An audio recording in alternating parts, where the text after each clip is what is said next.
so I quite liked the first BloodRayne, though I wouldn't call it anything remarkable.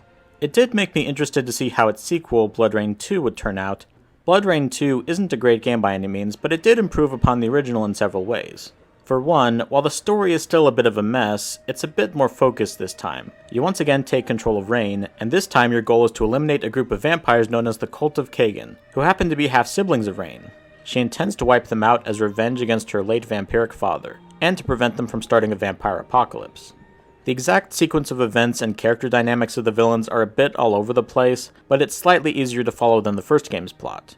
Rayne remains a very entertaining protagonist, and this time she has a sidekick named Severin, who provides her with help behind the scenes and also acts as a straight man to all the shenanigans going on. Another area of improvement is in the level design. The first game often had very confusing layouts, and so ended up using a marker system as a band-aid solution to help players who got lost. This time around, the level design is more straightforward and intuitive, so getting lost and turned around is a lot less likely. And if you do get lost, you can turn on a sensory system Rayne has that will help you figure out where to go if you're stuck, which was useful from time to time. The platforming is also a bit more varied, with Rayne able to climb and jump off of more kinds of terrain. Some of the mechanics remind me of the Prince of Persia Sands of Time games, though not quite as polished, and it does make traversing the levels a bit more fun. By far the biggest improvement is with the core combat. The gun mechanics have been streamlined a bit, so it's less of a mess this time around, and the ability to use blood as ammunition is both unique and interesting. As with last time, you restore health by drinking blood from your enemies, and you still use your blades as your primary weapons. In the first game, you could use a grappling hook to pull your enemies close so you could feed on them, but here you mainly use it to fling enemies around. This can come in handy for disposing of enemies quickly, whether it be hurling them off of high places or into jagged pieces of debris. But the grappling hook also takes a more active role in overcoming obstacles. In some cases, you simply use the grappling hook to pull things down or out of the way, while in others, you literally fling enemies into obstacles in order to clear the way. This most commonly takes the form of flinging enemies into machines repeatedly until the machine explodes or breaks, allowing you to continue forward. On the whole, the combat is more tightly designed, and there are plenty of fun power-ups and abilities to keep things engaging as you carve your way through enemies. One thing I found slightly odd about the game is that, well, it seems much more sexual this time around. Yes, I know Rayne's outfit was pretty sexy in the first game too, but in the first game most of the enemies were either monsters or else male humans or humanoids, and whenever Rayne sucked blood from them it was fairly clinical, with many of her victims screaming for her to get off of them, reinforcing that while they might have been bad people who on some level deserved what they were getting, what Rayne was doing was still kind of horrifying, as to be expected from a creature of the night, even when fighting on the side of good. In BloodRayne 2, however, most of the enemies are both male and female humans or humanoids that are dressed in very revealing and fetishistic outfits. And when Rayne feeds on them, it looks like she's getting off to it, and in some cases her victims almost look into it as well.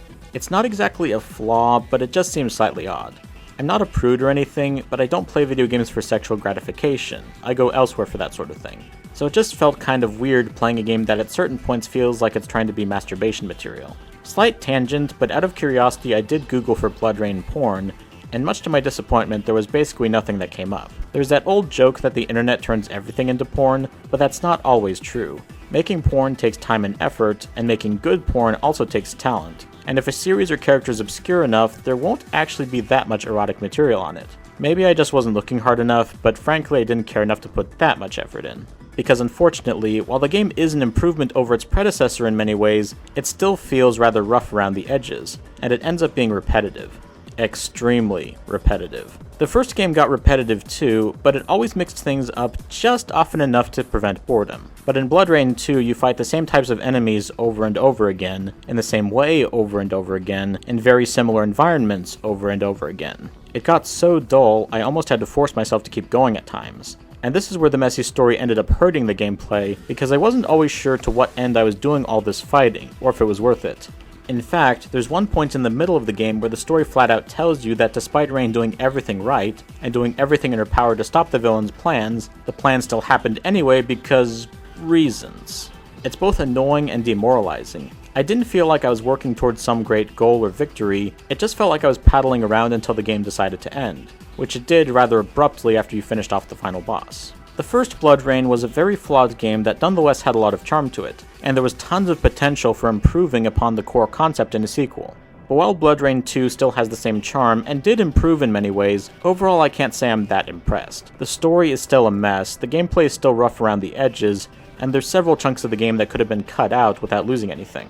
My final conclusion is that I can see why these games weren't especially successful when they first came out, and have only faded into obscurity over the years. They're not bad games, but they're nothing special either. If you like games about vampires, I would say give BloodRayne 2 a try, and if you really like it, give the first game a go. But otherwise, these are titles you can safely skip. My final arbitrary score is a 6 out of 10.